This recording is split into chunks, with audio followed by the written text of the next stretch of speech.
உயிர் வளர்க்கும் காற்றும், தாகம் தீர்க்கும் தண்ணீரும், பசியாறும் உணவும் இங்க நஞ்சாய் கிடைக்குன்னு எத்தனை பேருக்கு தெரியும்?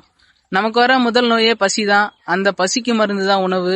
அந்த நஞ்சில்லா உணவு உற்பத்தி பண்ற வீட்டுக்கு ஒரு பயிர் தொழிலை உருவாக்குறது தான் என்னோட முதல் முழு குறிக்கோள். வணக்கம், நான் உங்கள் பயிர் தொழிலாளி சதீஷ். பயிர் செய்து உயிர் காக்கும் அத்தனை உயிர்களுக்கும் என் உயிர் வணக்கங்கள். நம்ம இந்த வீடியோல என்ன பார்க்க போறோம்னா, நஞ்சில்லா காய்கறிகள் உற்பத்தி பண்ற பல அடுக்கு சாகுபடி முறை தாங்க. ஆமாங்க, நம்ம ஒரு 30 சென்ட் பல அடுக்கு காய்கறிகள் தான் பண்ண போறோம்.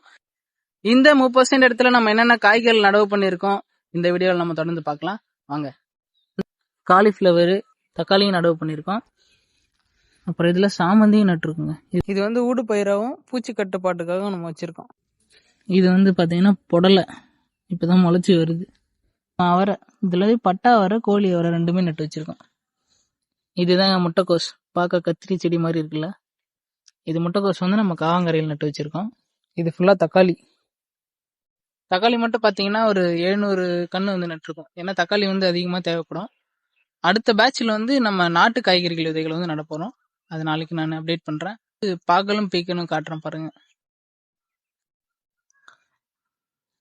இது எல்லாமே பீக்கங்க தான். இந்த சைடு பாவக்காய் நட்டுருக்கோம்.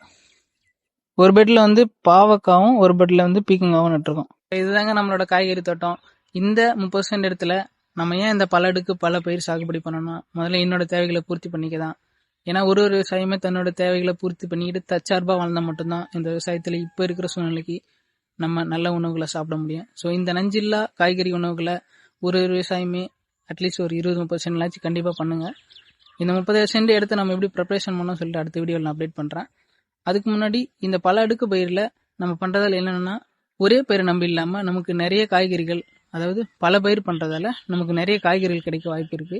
இது மூலயமா ஏதாச்சும் ஒரு 2-3 காய்கறிகள் நமக்கு ரேட் போனாலோ விலைவாசி அதிகமானாலோ நமக்கு நல்ல பெனிஃபிட் இருக்கு.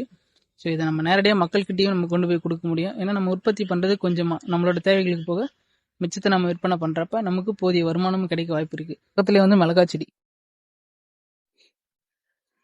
மிளகா 2 பாத்திட்டு இருக்கு. அதாவது ஒரு 100 கண்ணு மிளகா. நம்மளோட நோக்கம் ஒண்ணுதான், நஞ்சில்லா உணவு உற்பத்தி பண்ற வீட்டுக்கு ஒரு விவசாயி உருவாக்குறது தான். ஸோ அடுத்த வீடியோல இந்த இடத்த நான் எப்படி ரெடி பண்ணேன் அப்படின்னு சொல்லிட்டு கண்டிப்பா அப்டேட் பண்றேன். ஸோ மறக்காம தொடர்ந்து சப்போர்ட் பண்ணுங்க. அடுத்த வீடியோல பார்க்கலாம். பாய் மக்களே.